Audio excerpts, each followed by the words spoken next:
दरवाजा बंद है, और इस बार सिर्फ बंद नहीं, यह कैद है। इस एपिसोड में जो हुआ वह सिर्फ जुल्म नहीं था, यह पूरी प्लानिंग थी।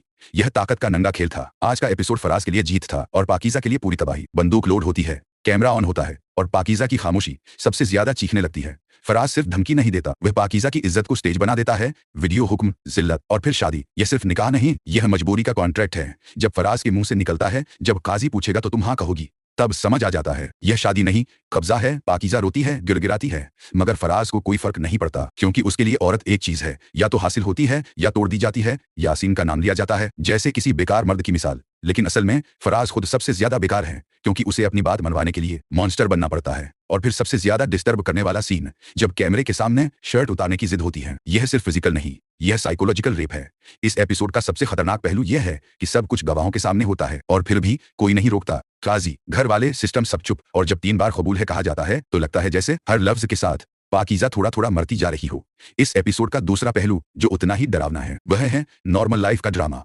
शादी के कपड़े, मेहंदी, फायरवर्क्स, इंस्टाग्राम रील्स, जैसे यह सब किसी और दुनिया की बात हो, जबकि एक लड़की अंदर से टूट चुकी है। यहाँ सबसे गलत फैसला घर वालों का है, जो पाकीज़ा के फेल एग्जाम्स को शादी का बहाना बना देते हैं। फेल होना नॉर्मल है, यह लाइन कह दी जाती है, लेकिन माँ के सामने कभी स्टैंड नहीं लिया जाता। अकबर, असगर, घर के मर्द सब अपनी अपनी जगह बिल्कुल बेहिम्मत नजर आते हैं। और जब असगर चिल्लाकर कहता है हम सब बेगैरत हैं, तो यह सिर्फ गुस्सा नहीं, यह सच है। सब जानते हैं कि फराज गलत है, फिर भी पाकीज़ा उसी के साथ रवाना होती है, बाइक पर जिंदा लेकिन अंदर से खत। इस एपिसोड में एक और अहम बात जो चुपचाप चल रही है, वह है जुबैर और पाकीज़ा का रिश्ता। एयरपोर्ट पिकअप, खामोशी, 3 महीने का गैप, और फिर वही इकरार जो बहुत देर से आता है। जुबैर का कहना, मैं तुम्हें लेने खुद आया। यह रोमांटिक नहीं, यह पछतावा है। पाकीज़ा का सवाल, मैं ही पहला कदम क्यों न उठाऊं।